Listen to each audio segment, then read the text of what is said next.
Assalamualaikum warahmatullahi wabarakatuh. Selamat datang kembali di channel Yuk Belajar Bersama.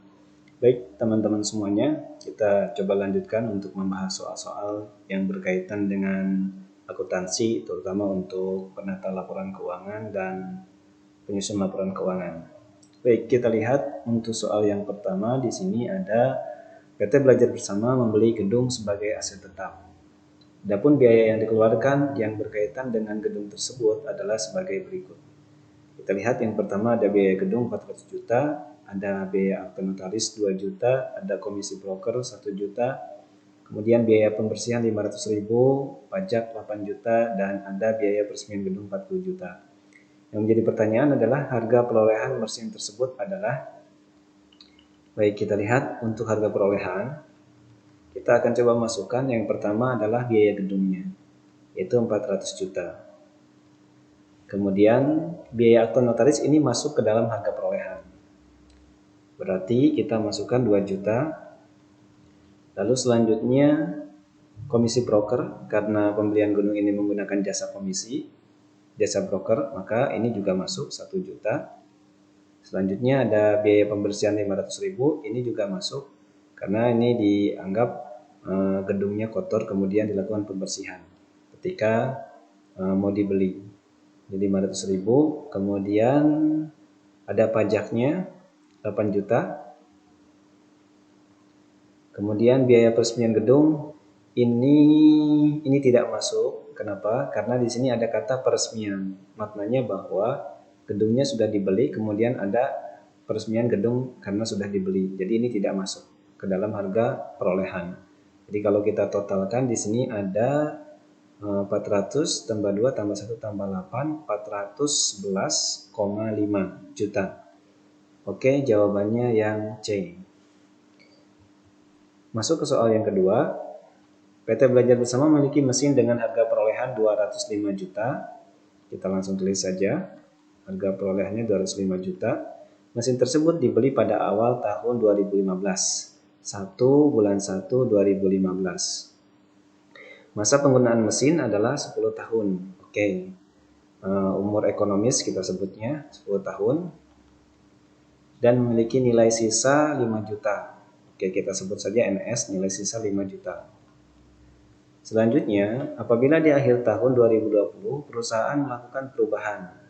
Oke, berarti akhir tahun 2020 berarti di 31 bulan 12 2020. Itu ada perubahan. Yang pertama adalah perubahan estimasi masa penggunaan, sehingga mesin bisa dipakai 8 tahun lagi. Jadi ini umur ekonomis yang kedua, dia menjadi 8 tahun. Kemudian, dan diprediksi nilai sisanya itu ada 3 juta. Oke, jadi ada 2 estimasi umur ekonomis dan 2 estimasi nilai sisa. Baik, yang menjadi pertanyaan adalah, maka biaya penyusutan di akhir tahun 2021.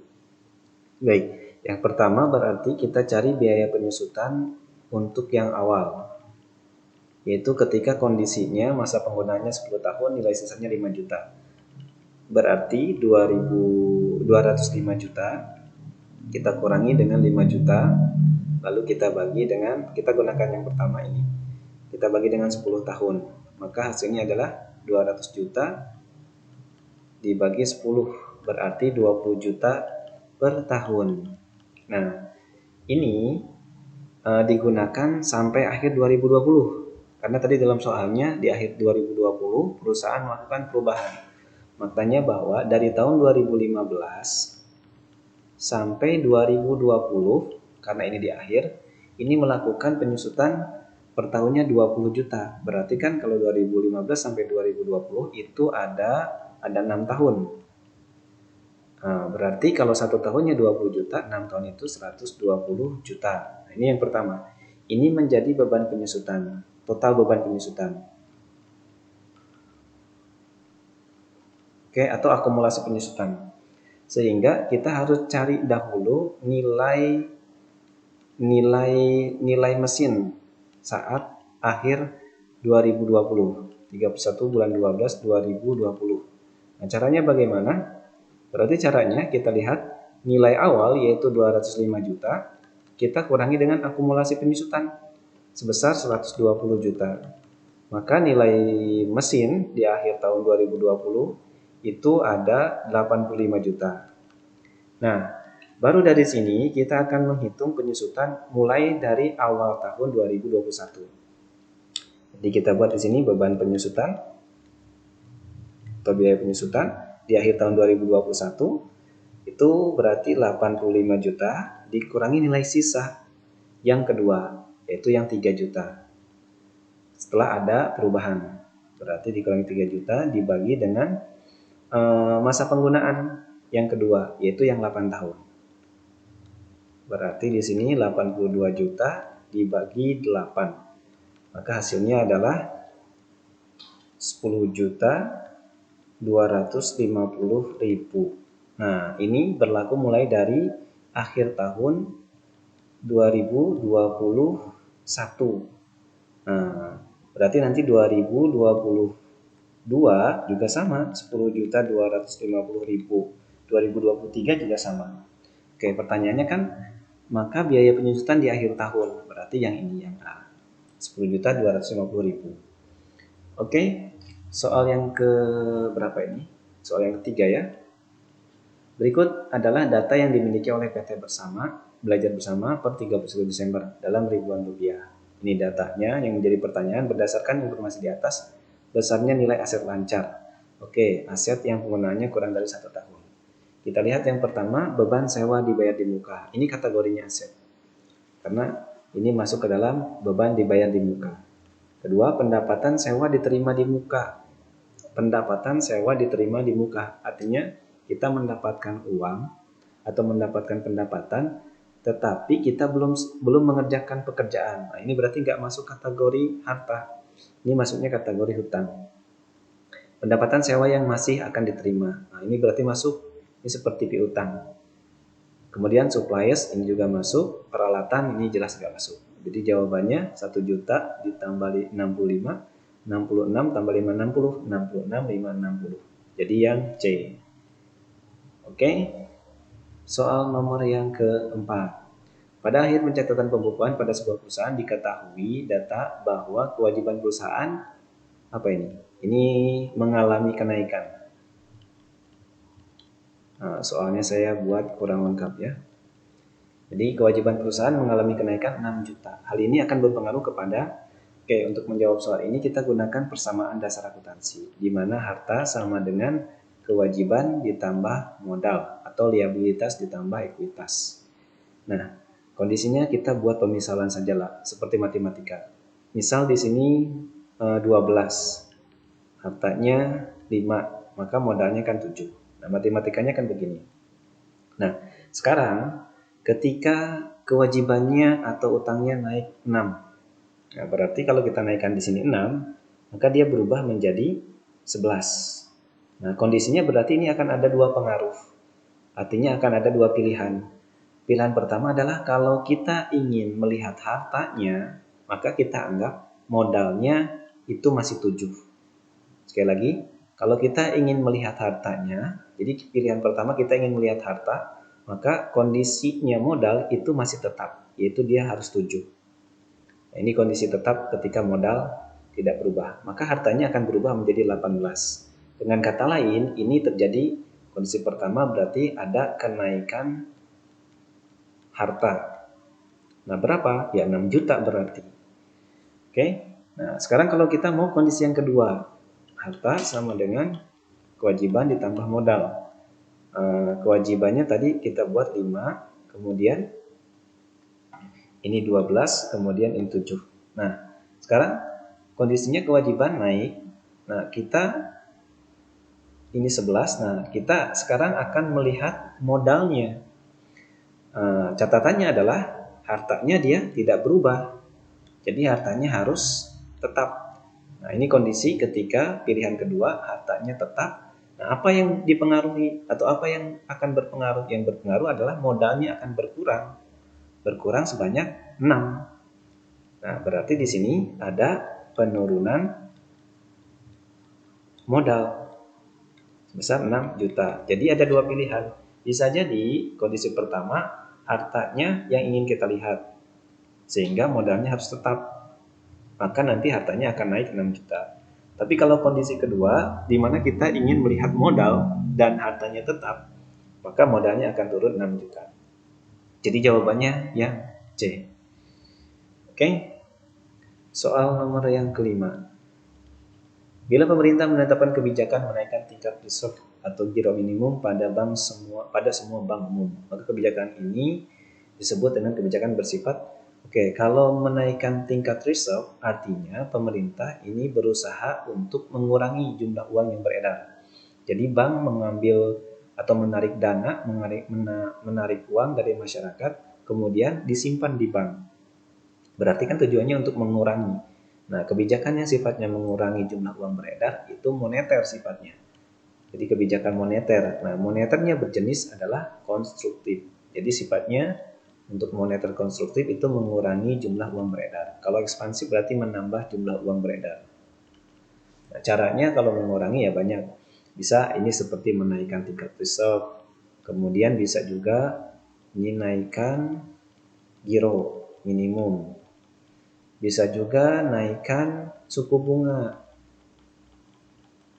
Atau bisa juga caranya jual surat berharga. Atau bisa juga pemerintah atau bank itu memberikan kredit yang selektif. Jadi tidak longgar kreditnya. Oke, soal yang nomor 6. Tanggal 1 Oktober 2021 sewa dibayar 7.200.000 untuk 3 tahun. Kemudian 7.200.000 untuk per 3 tahun. Oke. Dibukukan pada perkiraan beban. Nah, ini jelas nih. Dibukukan pada perkiraan beban. Berarti ini metode pendekatan laba rugi. Nah, maka yang nilai akan kita gunakan adalah nilai yang tersisa. Karena pendekatannya laba rugi. Jadi nilai yang belum terpakai atau yang tersisa. Ayat jurnal penyesuaiannya adalah langkah pertama kita hitung per bulannya dulu. 7.200.000 kita bagi dengan 3 tahun berarti 36 bulan. Maka per bulannya adalah 200.000.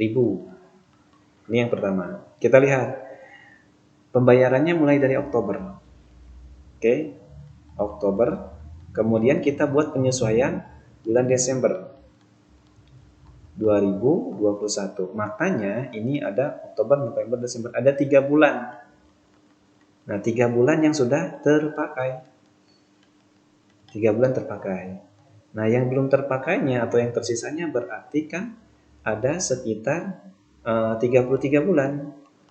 Dari mana? Dari 3 tahun atau 36 bulan. Totalnya ada 36 bulan. Yang terpakai dari Oktober sampai Desember 2021 itu 3 bulan. Sehingga masih ada sisa 33 bulan. Nah, karena untuk pendekatan laba rugi dalam penyesuaian itu menggunakan nilai tersisa, berarti kita tinggal kalikan 33 dikalikan 200.000. Maka hasilnya adalah 6.600.000. Nah, ini nilainya yang pertama. Nilai ini yang akan kita gunakan. Berarti yang A keliru, yang B keliru, yang E keliru. Nah, selanjutnya untuk pendekatan laba rugi bentuk beban sewa atau asuransi atau sewa dibayar di muka, maka jurnalnya itu harus yang pertama adalah sewa dibayar di muka, baru kreditnya adalah beban sewa. Nah, nilainya tadi 6.600.000. Nah, ini kalau metode laba rugi. Kalau metode pendekatan neraca, ini dibalik, beban sewanya nanti di debit, asuransi dibayar di mukanya, sewa dibayar di mukanya, di kredit. Tapi nilainya adalah nilai yang 3 bulan mati, yang terpakai. Ini kalau metode pendekatan neraca atau harta. Oke, soal nomor 7. Nah, soal nomor 7 ini merevisi soal pada video sebelumnya. Silahkan dicek di deskripsi box untuk video sebelumnya. Kita lihat, salah satu fungsi dalam APBN yang mengandung arti bahwa anggaran negara menjadi dasar untuk melaksanakan pendapatan dan belanja pada tahun yang bersangkutan adalah A. Otorisasi, B. Perencanaan, C. Pengawasan, D. Alokasi, E. Stabilisasi. Nah, ini jawabannya adalah, kita lihat, Yang A ya. Kita lihat mengandung arti bahwa anggaran negara menjadi dasar untuk melaksanakan pendapatan. Nah, ini untuk otorisasi anggaran menjadi dasar. Jadi kata kuncinya kalau otorisasi itu anggaran menjadi dasar. Nah, ini jawabannya jelas otorisasi. Nah, kalau yang perencanaan itu kata kuncinya di sini, menjadi pedoman bagi manajemen dalam merencanakan. Kalau pengawasan berarti nanti di sini kata kuncinya untuk penilaian. Nah, lalu untuk alokasi di sini negara harus diarahkan untuk mengurangi pengangguran. Nah, pengarahan berarti ya. Kemudian kalau distribusi ini harus memperhatikan rasa keadilan dan kepatutan. Ini kata kuncinya. Kemudian stabilisasi menjadi alat untuk memelihara keseimbangan. Nah, untuk soal ini, sekali lagi, ini merevisi soal di video sebelumnya. Nah, linknya silahkan dicek di deskripsi box untuk video sebelumnya. Baik, soal nomor terakhir, nomor 8. Rincian belanja negara dalam APBN menurut organisasi disesuaikan dengan susunan kementerian negara atau lembaga pemerintah pusat, yang merupakan rincian belanja menurut jenisnya. Oke, jadi rincian belanja dalam APBN itu ada dua. Satu, rincian menurut fungsi. Dua, rincian menurut belanja. Nah, kita lihat A. Bantuan sosial, B. Belanja pegawai, C. Belanja barang, D. Belanja modal, E. Belanja perlindungan sosial. Nah, ini pembahasannya. Kalau untuk rincian belanja menurut fungsi, itu kita lihat fungsinya buat pelayanan umum, pertahanan, ketertiban dan keamanan, ekonomi, perumahan, fasilitas umum, kesehatan, sampai perlindungan sosial. Tapi kalau menurut jenisnya tuh buat belanja pegawai, belanja barang, belanja modal. Ini jenisnya belanja bunga, subsidi, hibah, bantuan sosial, dan belanja lain-lain. Jadi di sini karena dia permintaannya kecuali, maka jawabannya adalah belanja perlindungan sosial. Karena ini masuk kategori berdasarkan fungsinya. Baik teman-teman, semoga bermanfaat. Jangan lupa untuk like, share, dan subscribe. Nanti kita insya Allah bertemu di video selanjutnya. Terima kasih. Assalamualaikum warahmatullahi wabarakatuh.